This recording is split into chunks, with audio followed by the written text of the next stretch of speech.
Hey Internet, Harris here. So just a couple days ago, I took a look at and reviewed the new iPad mini, the pocket-sized iPad that's amazing for portability, but maybe not as great for a primary device. This week, I want to talk about the tried and tested iPad 9th generation, the budget iPad, the one that comes in at significantly less money than the iPad mini, but significantly more size. We're going to see how this stacks up as a student coming from a Boston College senior. Let's go ahead and take a look at this device.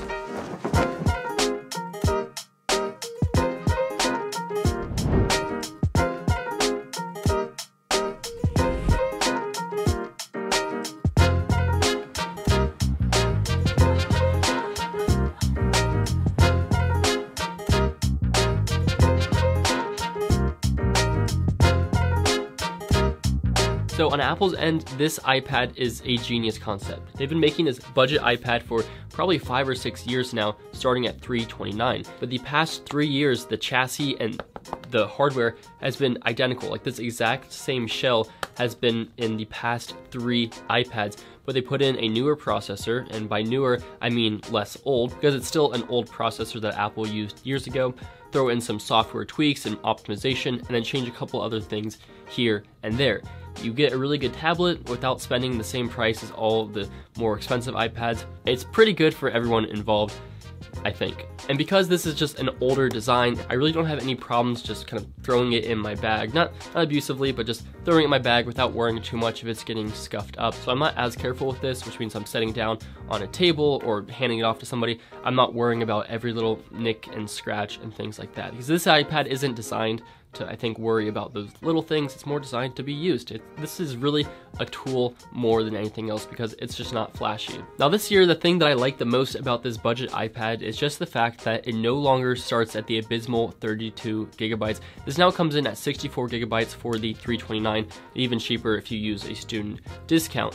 That's pretty good. 64 gigabytes is not enough to store your whole life on it, but for somebody who uses Notability or GoodNotes, which can kind of add up in file size and maybe lots of apps and movies and music or anything that you have downloaded, things add up, and it's nice to have 64 gigs because I would always run out of 32, and even 64 sometimes could be a little low for me. But I think for the average student, 64 won't really be a problem if you store your photos in the cloud and you don't download too many movies and things like that.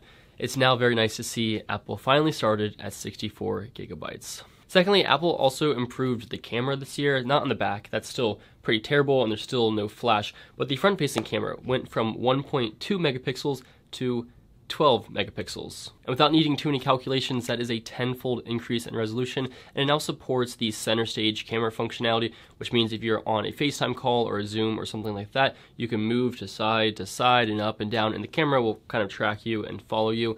I'm still figuring out if this is more than kind of a gimmicky feature. I definitely like the super wide angle front-facing camera. The center stage feature is cool, but you can always turn it off. Now, just speaking of zoom, you still can't close out of zoom and have the camera stay on. So that's a major downside to the iPad with the Zoom app in general, but with FaceTime, you can close out the app and still have the FaceTime pop up in the corner. So that's nice. Now, Apple also added a True Tone display to this iPad this year, which means that it can adjust for the ambient color temperature and make the screen look more natural. I'm gonna be completely honest, I never even use this, or if I do use it, I don't even notice that it's on. It's cool if you do use it. And performance has also upgraded this year, as Apple does with every one of these iPads. It just gives it a slightly less old processor, so it went from the A12 to the A13 Bionic, and just as I say every year, it's totally fine for doing your daily operations. Once I use this for a week or so and I kind of forget about what old iPads feel like, this is fine. It's not super snappy, but it's not sluggish or laggy either. And it depends on how many other devices you've used with a faster refresh rate and more RAM and a faster processor and all these things.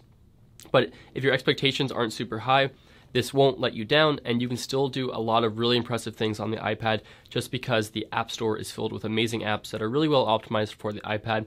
If you want to edit 4K video with LumaFusion or iMovie, you can do that on here. And in terms of using this as a student, I really like it. The 10.2-inch screen is big enough for me to have something on the left and something on the right side of the screen. So a lot of times for me, this means Notability or GoodNotes or Apple Notes on the left-hand side, and then I'll have something like Canvas for PowerPoint or something else, or Safari on the right hand side. It's big enough that I can use both sides pretty comfortably. I can also slide over a third app and have picture-in-picture for a fourth app going at once. It is big enough for that, and even just for standard note-taking, it's pretty comfortable, and I don't really have an issue in terms of the screen size. Now, if I want to throw this on a keyboard, I can. Apple makes their keyboard, and while the keyboard does kind of feel like I'm typing on cardboard, you do kind of get used to it, and some people actually like it. I still really enjoy that keyboard despite its kind of limited stand options and iffy keyboard, because when you flip it around to the back of the iPad, you still have such a compact and comfortable iPad to hold, so you can quickly go between tablet and keyboard and back and forth if you want to type up some notes or work on a paper on Google Docs or Apple Pages or whatever, or typing your notes. It's always an option. And of course, this supports stylus options, so you can use Apple's Pencil first generation, which isn't amazing compared to the Apple Pencil second generation, but it's still good. And I even recently discovered this little magnetic sleeve that can help you attach it to the iPad, which is nice. I'll leave a link down below. I really like this, but it's good. It's a really good experience. You can get really precise handwriting with this, and I have no problem using this for annotating my documents, taking notes, and far more.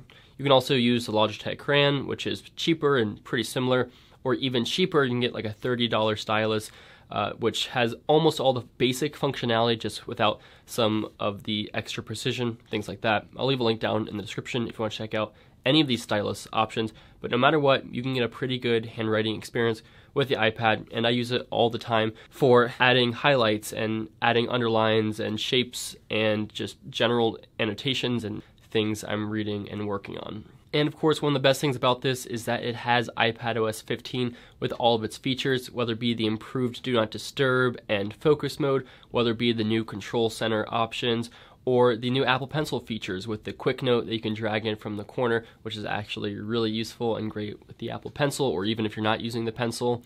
And then the multitasking has just gotten much more intuitive on the iPad, which I really like. Messages has seen improvements. The whole OS is just better on iPadOS 15, in my opinion. If you want to use the iPadOS native keyboard and mouse functions, you can add your own Bluetooth mouse or keyboard, and that actually works really well. You get a nice little setup with this, and mice work super well with the iPad. Apple's done a great job with that. Of course, there are some downsides. This doesn't have a laminated display, which means there's a slight gap between the glass and the physical display underneath, which means that when you're writing with your pencil, it's just louder, because you can hear kind of the hollowness and a little bit of the reverb underneath there, a little bit of echo. It is just louder than other iPads with a laminated display. It also means you're going to have more reflection and just a slightly lower quality display in general. The refresh rate is 60 Hertz, so not 120, so you don't get the buttery smooth movement on your screen or scrolling or writing. You don't have USB-C, which means you can't easily connect a bunch of accessories, and you can't really charge an iPhone or an Apple Watch from the USB port like you can on the other iPads. But those are, of course, drawbacks that you get with this. So those are my thoughts on the iPad 9th Gen. I think it's an easy recommendation if you're just trying to get the basics done. Maybe not done in a very flashy way, but with 64 gigs of storage and pretty much all the same accessory possibilities that you get with the higher end iPads and all of the apps and iPadOS 15, I don't have a problem recommending this. I'll leave a link down in the description, and thank you very much for watching.